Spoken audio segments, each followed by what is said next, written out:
Test the feeling, real magic, ठंडा मतलब। ना जाने ऐसे कितने ही और भी स्लोगन और शब्द हैं जिनको सुनते ही हम एक शीतल पेय के बारे में सोचने लग जाते हैं। जी हाँ, हम बात कर रहे हैं कोका कोला। इसने ना केवल हमारी प्यास बुझाई है बल्कि हमारे जीवन का एक अहम हिस्सा बन गया। दुनिया भर में हर दिन लाखों करोड़ों लोग इस पेय का आनंद लें। कोका कोला के पास आज 500 से ज्यादा ब्रांड्स हैं और एक अनुमान के मुताबिक कोका कोला अपने सारे ब्रांड्स को मिला के सारी दुनिया में 190 करोड़ सर्विंग्स एक दिन में सेल करती है, यानी 69,350 करोड़ एक साल में। सन 2023 में कंपनी के सभी प्रोडक्ट्स को मिला के अनुमानित सेल $45.8 बिलियन यानी 3,84,546 करोड़ इंडियन रुपए के बराबर थी। लेकिन क्या आप जानते हैं कि इसके पीछे की कहानी कितनी दिलचस्प और जटिल है? आज हम कोका कोला के आविष्कार, इसके इतिहास, विकास, कुछ मजेदार कहानियां और इसके छिपे हुए फॉर्मूला के बारे में विस्तार से जानेंगे। आगे बढ़ने से पहले कृपया चैनल को सब्सक्राइब कर दीजिएगा और बेल आइकन दबाना बिल्कुल मत भूलिएगा। कोका कोला का आविष्कार 8 मई 1886 को जॉन स्टिथ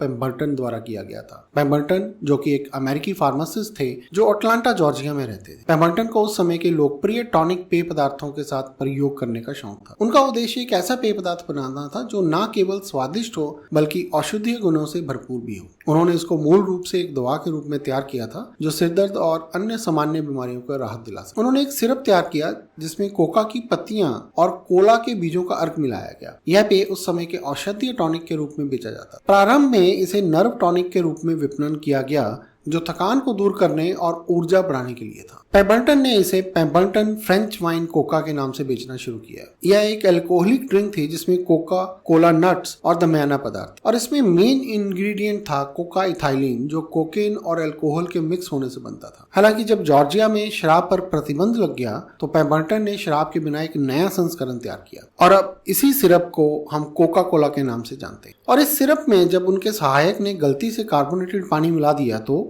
उन्हें एहसास हुआ कि यह एक स्वादिष्ट और ताजा पेय बन गया है। इस तरह कोका कोला का निर्माण हुआ और यह बहुत जल्द ही लोकप्रिय भी हो गया। कोका कोला से कोकीन को 1904 के आसपास हटाया गया था। शुरुआत में जब कोका कोला का आविष्कार 1886 में हुआ था तो इसमें कोका प्लांट के पत्तों से निकाला गया कोकीन और कोला नट्स शामिल थे। कोकीन उस समय कानूनी था और इसके हानिकारक प्रभावों के बारे में जानकारी कम थी। लेकिन समय के साथ कोकीन के नशे और स्वास्थ्य पर इसके हानिकारक प्रभावों के बारे में जागरूकता बढ़ने लगी। इसके चलते सरकार और जनता ने कोकीन के इस्तेमाल पर सवाल उठाने शुरू कर दिए। सन 1900 की शुरुआत में कोकीन के खिलाफ आंदोलन तेज हो गया और इसे एक खतरनाक नशे के रूप में देखा जाने लगा। इस सामाजिक और कानूनी दबाव के कारण कोका कोला ने सन 1904 में अपने फॉर्मूला से कोकीन को पूरी तरह से हटा दिया और इसकी बजाय केवल कोका पत्तियों के कोकीन रहित अर्क का उपयोग करना शुरू कर दिया।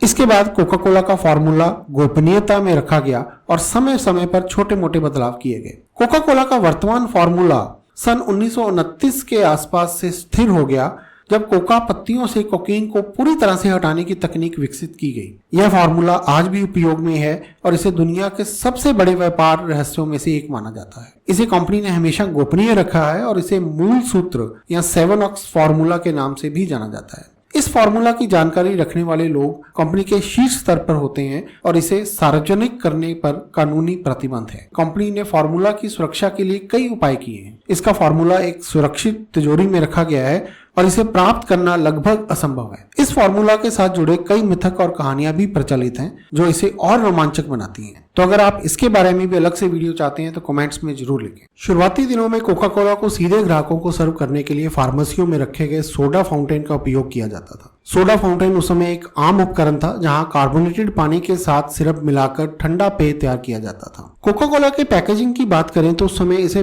बड़ी बड़ी सिरप की बैरल या जार में पैक किया जाता था। यह सिरप फार्मेसी या सोडा फाउंटेन के मालिकों को बेचा जाता था जो इन्हें कार्बोनेटेड पानी के साथ मिलाकर अपने ग्राहकों को सर्व करते थे। पेम्बरटन ने अपने सिरप को स्थानीय स्तर पर वितरित किया और धीरे धीरे यह लोकप्रियता हासिल करने लगा। बोतलबंदी से पहले कोका कोला का अनुभव बेहद स्थानीय और व्यक्तिगत था। सोडा फाउंटेन में सर्विंग का तरीका बहुत लोकप्रिय था क्योंकि लोग ताजगी भरा पेय सीधे वहां पर ही पी सकते थे। यह न केवल एक पेय था बल्कि सामाजिक मेलजोल का एक महत्वपूर्ण केंद्र भी बन गया था। लोग फार्मेसी या सोडा फाउंटेन पर इकट्ठा होते थे और वहीं बैठकर अपनी पसंदीदा कोका कोला का आनंद लेते थे। पेम्बरटन के लिए कोका कोला की सफलता आसान नहीं थी। प्रारंभ में उन्होंने केवल 25 गैलन सिरप बेचा, जिससे उन्हें कुल $50 की आय हुई, जबकि उनके उत्पादन में $70 खर्च हो गए। लेकिन पेबरटन ने हार नहीं मानी। कोका कोला की वास्तविक सफलता तब आई जब पेबरटन ने अपने साझेदार फ्रैंक एम रॉबिन्सन के साथ इस उत्पाद को आगे बढ़ाने का निर्णय लिया। रॉबिन्सन ने न केवल कोका कोला का नाम सुझाया,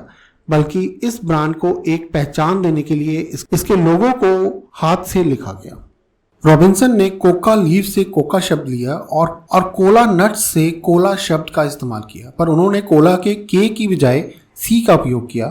उनका मानना था कि डबल सी ब्रांड की पहचान बनाने में बहुत कारगर होगा। रॉबिन्सन के अद्वितीय मार्केटिंग दृष्टिकोण ने कोका कोला को बाजार में स्थापित करने में महत्वपूर्ण भूमिका निभाई।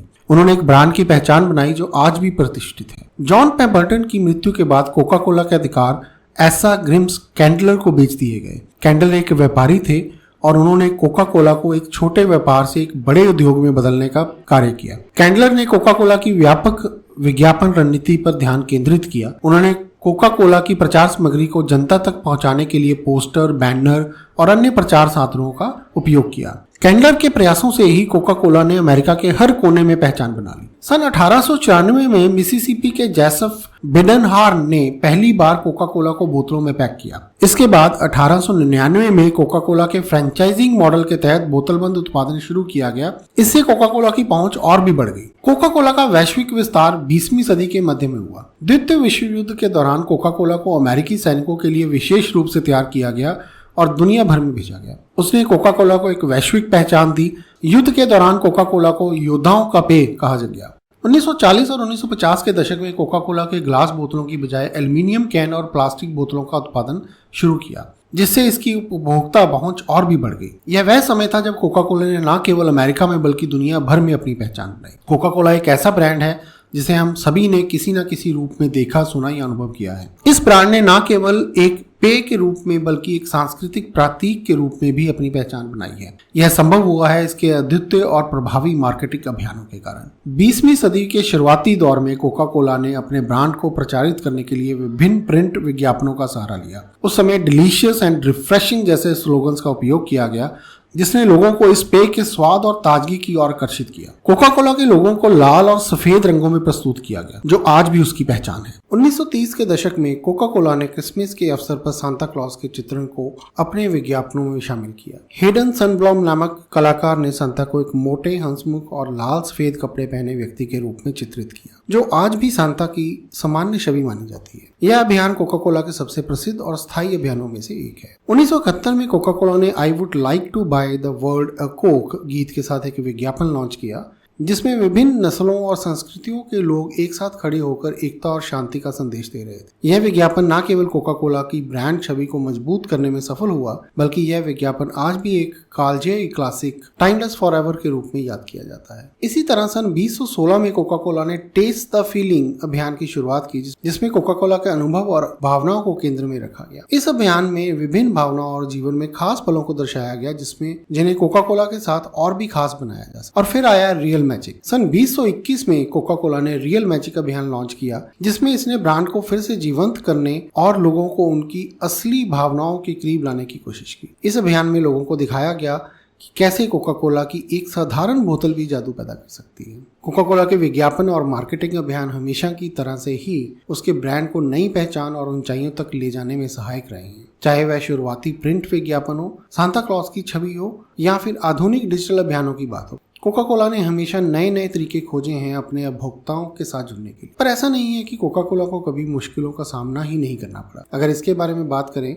क्यूबा में सन 1959 की क्रांति के बाद फिदेल कास्त्रो ने कोका कोला के उत्पादन पर प्रतिबंध लगा दिया था। इसके बाद क्यूबा एकमात्र ऐसा देश बन गया था जहां कोका कोला उपलब्ध नहीं था। और एक बार सन 1985 में कोका कोला ने एक न्यू कोक नामक एक नया संस्करण लॉन्च किया। यह नया फॉर्मूला उपभोक्ताओं के बीच बेहद लोकप्रिय साबित हुआ और बुरी तरह से पिट गया। और केवल 79 दिनों के बाद ही कंपनी ने मूल फार्मूला को वापस लाने का निर्णय कर लिया। हालांकि कोका कोला की कई आलोचनाएं भी हैं, लेकिन इसके कई लाभ भी हैं जिसका उल्लेख करना जरूरी है। कोका कोला कई देशों में सांस्कृतिक पहचान और एकता का प्रतीक बनकर उभरा है। इसके विज्ञापन और प्रचार सामग्री ने सामाजिक और सांस्कृतिक एकजुटता को बढ़ावा दिया है। इसके साथ साथ कोका कोला ने वैश्विक अर्थव्यवस्था में महत्वपूर्ण योगदान दिया है। यह लाखों लोगों को रोजगार प्रदान करता है और इसके उत्पादों की बिक्री से कई देशों में कर राजस्व उत्पन्न होता है। कोका कोला का इतिहास एक लंबी और रोचक यात्रा है। यह एक साधारण सिरप से शुरू हुआ और आज यह दुनिया का सबसे लोकप्रिय पेय बन चुका है। कोका कोला की सफलता की कहानी नवाचार, विपणन और उपभोक्ता संबंधों की कहानी है। हालांकि इसे कई आलोचनाओं का सामना करना पड़ा, लेकिन इसके लाभ और सांस्कृतिक योगदान को नजरअंदाज नहीं किया जा सकता। कोका कोला ने न केवल पेय उद्योग में क्रांति ला दी, बल्कि यह एक वैश्विक सांस्कृतिक प्रतीक भी बन गया। अंत में कोका कोला का छिपा हुआ फार्मूला इसे और भी रहस्यमय और आकर्षक बनाता है। यह फार्मूला इस ब्रांड की सफलता की कुंजी है और इसके बिना कोका कोला की कहानी अधूरी रहेगी।